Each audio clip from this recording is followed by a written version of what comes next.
Nicholas Stephanopoulos and his colleague, who invented a metric, I can call it, or a method of quantifying how partisan a gerrymander is. It's called the efficiency gap. It's a way of ranking gerrymanders around the country as more or less partisan, redistricting schemes as more or less biased. Now, we used that very much in our case. It was a big part of the trial case because we felt, based on those earlier Supreme Court opinions I mentioned, where people had challenged partisan gerrymanders as unconstitutional, and the Supreme Court hadn't quite bit, so to speak. They hadn't yet established a principle.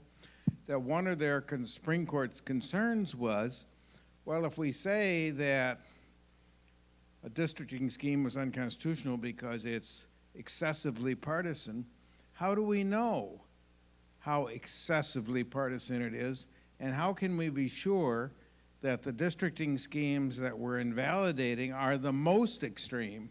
In other words, we need some way of rank ordering them from most partisan to least, most biased to least biased, so, and then we can figure out where we want to draw the line.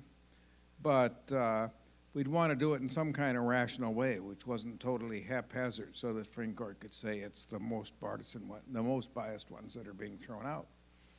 Well, Professor Stephanopoulos and a co-author came up with this method of ranking them, which I happen to think is a pretty reliable way.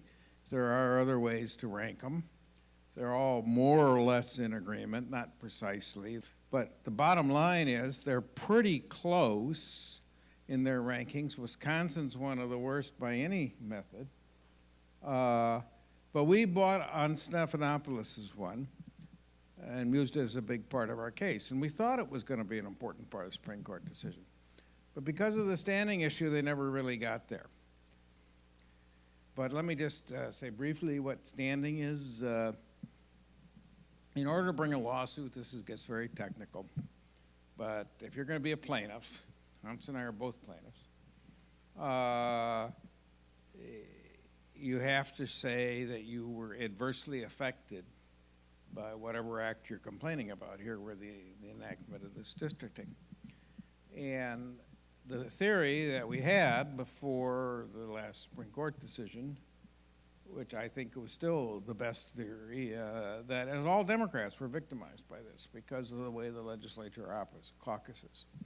So it was only necessary to establish that I was a Democrat. But what Justice Roberts said, and there was no precedent on this, but there is now, his decision, what he said in the June decision in Gill versus Whitford, is that no, to have standing, you have to show that you're disadvantaged in the district in which you live. Well, I live in a packed district in Madison, but what we call a naturally packed district. That is to say, there's really no way to put me in a Republican district. If you know the geography of Madison at all, there's an isthmus between two lakes near the Capitol, and I live near there. It's highly Democratic, and if you wanted to put me in a Republican district, you'd have to draw the line right across the lake, a narrow line, and then go further up north, someplace, 40 miles. And then, so my district would be my house, and then it'd go across the lake and then up to someplace 40 miles away. That's the way you'd have to do it. Well, nobody'd ever do that. So he says I wasn't disadvantaged in the election of my own representative.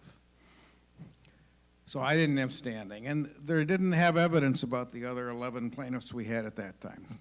But they're going to give us a chance to show we have plaintiffs who have standing. We've added 28 more. We got 40 now. We're quite confident some of them. We don't know what it means to be disadvantaged in the district in which you live. He didn't say what that means. You just have to show it. But we got 40, or actually about 34 different examples to show them. And I think if we can't convince them that we have some plaintiffs who are disadvantaged in the district when they vote, well, then it's an impossible standard to meet. So it doesn't, they might as well just say they're not going to put any limits on the case because nobody will satisfy standing. But they never really got to commenting on the efficiency gap for that reason.